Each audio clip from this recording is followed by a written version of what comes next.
Bonjour à toutes et à tous. Je vous retrouve avec grand plaisir pour cette vidéo qui va concerner le tirage en croix. Cette vidéo est la première du cycle d'éveil et d'initiation dont on avait parlé. Mais pour ceux qui ne me connaissent pas, je pratique les arts anciens, tarologie, astrologie, numérologie symbolique, le symbolisme toute origine, l'onirologie, c'est-à-dire l'étude des rêves, mais aussi la numérologie symbolique, la géométrie sacrée et les voies initiatiques comme le kybalion, l'hermétisme et d'autres. Ceci étant dit, voyons un petit peu la spécificité du tirage en croix. Mes nouveaux élèves me posent beaucoup de questions à ce sujet-là.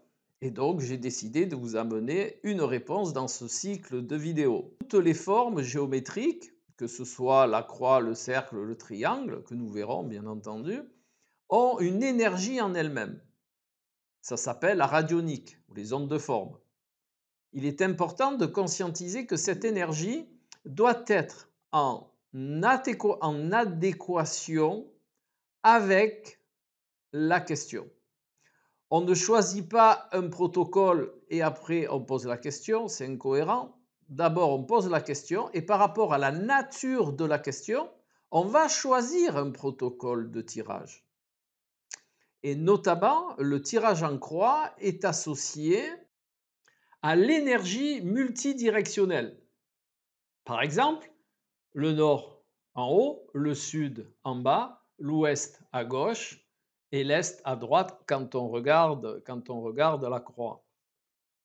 Mais prenons plutôt un exemple bien concret. Vous avez un consultant qui vient vous voir et qui vous dit, voilà, je suis en ce moment, je ne sais pas trop où je vais, je suis un petit peu dans le flou, j'arrive pas à me positionner sur mon chemin de vie, voilà, je suis pas très, voilà, je sais pas très bien où je vais.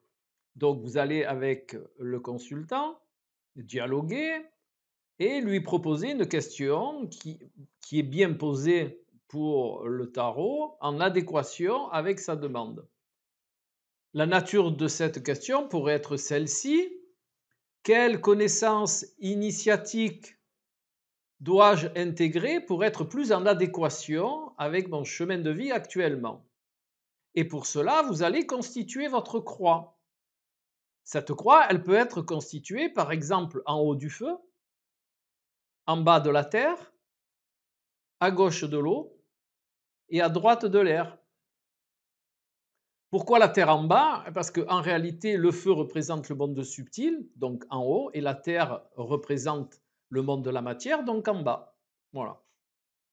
Mais vous auriez pu mettre aussi le feu en haut, l'eau en bas, de par cette notion des éléments, la terre à gauche et l'air à droite. Voilà. Mais bon, on va rester sur le premier exemple, le feu en haut, la terre en bas, l'eau à gauche et l'air à droite. Comment on va procéder pour le tirage? Eh bien, c'est simple, on va tirer une carte pour chaque protocole de la croix, c'est-à-dire une carte sur le feu, une carte sur la terre, une carte sur l'eau, une carte sur l'air. Et après, on va faire la synthèse et de la synthèse, ça va nous donner des indications, des connaissances sur la voie que le consultant pourrait suivre. Hein. On va lui proposer, on fait toujours des propositions. Voilà. Donc, de ce fait, on va mélanger les cartes et pas les battre. On va faire tirer une carte au consultant et on va la positionner sur, par exemple, la position haute qui est en association avec le feu. Et donc, je vais vous donner un exemple d'interprétation pour cette position-là et ça sera identique pour les autres positions, bien entendu, en rapport de la nature des cartes tirées. Hein.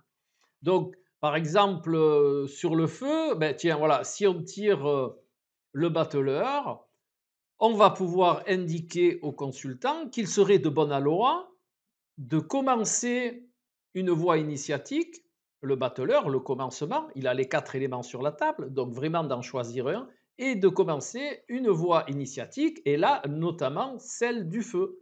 Hein. Donc celle du feu va nous indiquer une voie initiatique qui est en rapport avec l'élévation.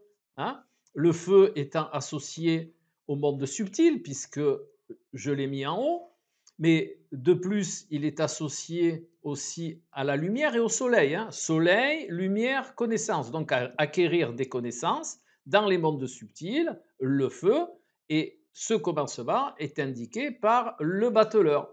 Voyez un petit peu comment on peut faire. Alors, j'ai un autre conseil à vous donner, c'est de toujours faire tirer les cartes au consultant avec un jeu plein. D'accord? Vous mettez une petite étiquette sur le feu marquée battleur, vous reprenez la carte du battleur et vous faites pareil pour les autres positions, hein, toujours un jeu plein. La cinquième carte, au centre de la croix, là où se croisent les droites, signifiera la manière la plus adaptée de mettre en place la démarche, l'initiation. Voilà, eh bien, je vous souhaite une belle expérimentation et je vous retrouve tout bientôt pour une nouvelle vidéo initiatique. En général, il y en aura une par semaine, notamment le jeudi. Allez, à tout bientôt.